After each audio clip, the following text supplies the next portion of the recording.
Welcome to our session of wonderful worms. Now, do you know that gardeners are very happy people? And the reason that they're very happy people is because they're working outside with the plants and the soil. But the other reason they're very happy people is that they have lots and lots of friends.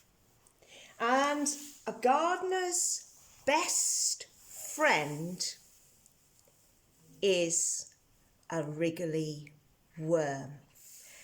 Worms are incredibly important. They're important for our soil and they're also fascinating to learn about.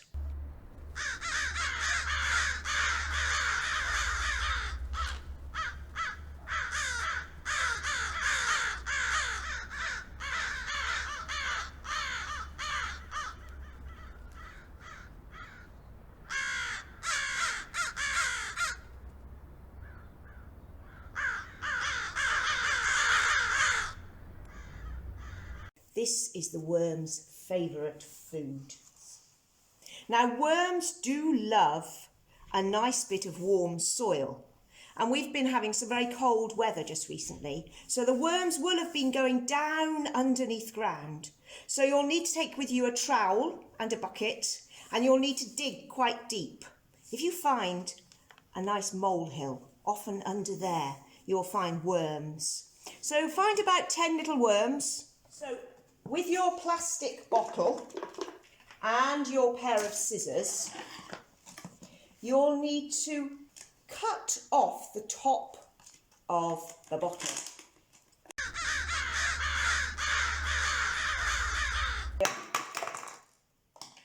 Now, if you make a little slit down the side of your bottle.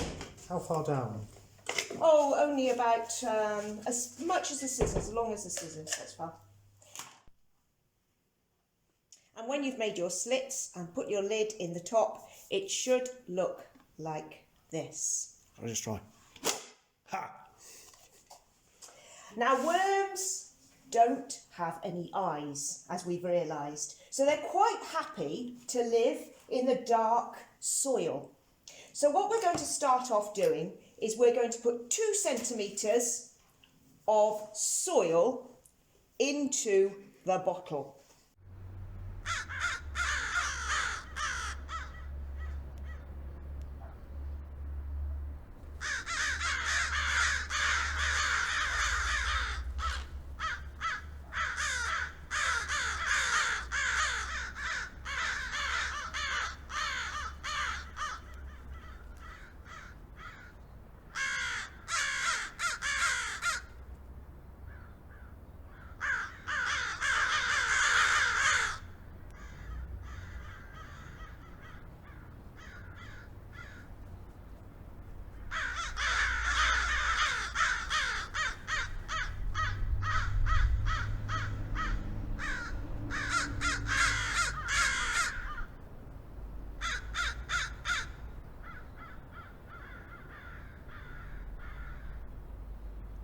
The same as that. So the last thing that we're going to need is our food. Worms are just like us. We need food and worms need food. And worms' favourite food are dead material. Worms are what we call detritivores. Now, Paul, if I was to ask you, what is a lion? Lion, it's a big hairy cat that bites people.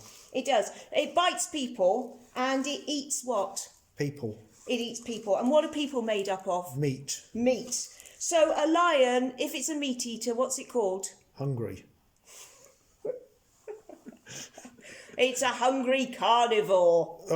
Presume it's not had dinner for a while then. It's a hungry carnivore.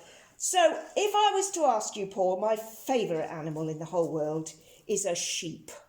What do sheep like to eat? People. No, sheep don't eat people. Worms. No, sheep don't eat worms. Fingers. No, it looks like that leech has been eating your finger, but no. Rabbits. Rabbits are the same. Rabbits are the same as sheep. What do rabbits and sheep eat? Grass. Exactly. Well done. We got there in the end. Grass. And so rabbits and sheep are called herbivores. They eat fresh, green grass. But a worm is a detritivore. And detritivores eat dead material. And the way I remember it is they're dead herbivores. They eat dead, the things that Plants. dead plants, that's right. So they're detritivores. They only eat things that are dead, which is why the gardeners love them. Because just not like your old slug. The old slug comes around and the old slug is not a gardener's best friend. Why? Why do you think a slug is not a gardener's best friend? He's exactly the same as the worm. He's no different. They make terrible pets. They do make terrible pets. Although I think I've had a few slug pets. But what did slugs do that worms don't, that mean that the slug is not a gardener's best friend? They get in your boots, so when you put them on, they're all mushy. They are slimy. They are mushy. But they also like eating live plants. So whereas the worm will only eat something that is dead, the slug is not the gardener's best friend because they like eating live plants. And you're wanting to attract worms into your garden. The thing that the worms need is food. We often think that we just need soil for worms, but no, worms need food. And so we're going to add the food on top. Lovely. Have we got a good full course meal there? I think that looks good. That looks nice for a worm. Now, Paul, how much do you weigh? I weigh about 90 kilos. 90 kilos. Well, do you know a worm eats its body weight in one day? So, Paul, if you were to eat 90 kilos of food, would you be able to do anything else for the rest of the day? I think I'd be lying down for a long time. You'd be lying down and you'd be doing what? Groaning. And you'd be eating, probably. Oh, it'd take hours. What else would you be doing, Paul? Well, about a day and a half later, I'd be going to the bathroom. For the whole day. Mightily. So you'd probably just be sitting on the toilet For and days. eating. Yeah. That's all you would be doing if you were eating 90 kilos of food a day. So does a worm eat 90 kilos of food a day? No, a worm eats the same amount of weight that a worm is. Now, if you want to do some maths or if you want to go and weigh the weight of a worm, I have no idea. It's only going to be grams, I should think. But the amount of weight that that worm is, it eats in a day. And the subject that we're thinking about today is... Poo. Exactly. So the worm also... Poos out his body weight every day. Exactly. Well done. And that Would block the beautiful, toilet. rich... Poo. We are going to add about 10 worms to your bottle. If you want to put 10, 15, you can. I've got lovely tiger worms here. And these came out of my wormery, my compost wormery. Are they like tigers? They look like tigers because they've got stripes. And legs? And this one's pulling backwards, just as if I was a little old robin pulling him out of the soil. He does not want to come. He knows No, what's he's got right. no legs, remember? Teeth? No Ears? teeth. Oh, teeth, ears. I don't think they've got ears. Now, they've got no teeth, but the way that they eat their food is they go along sucking their food in.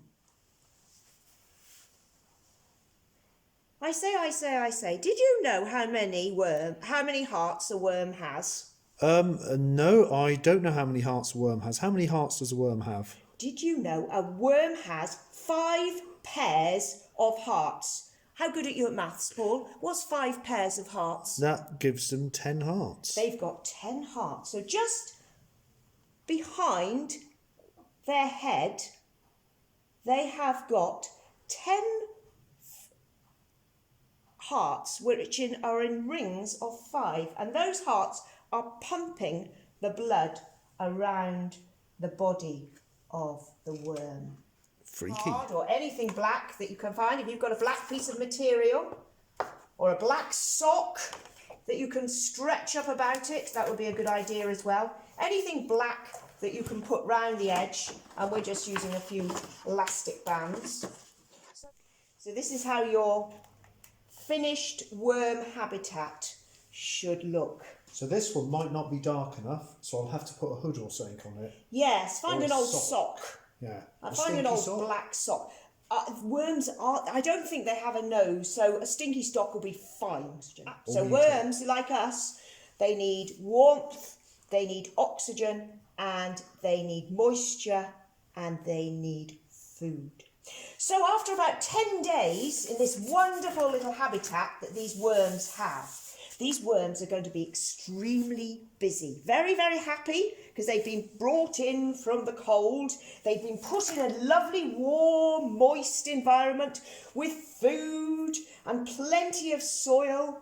And those worms are going to be doing something very special.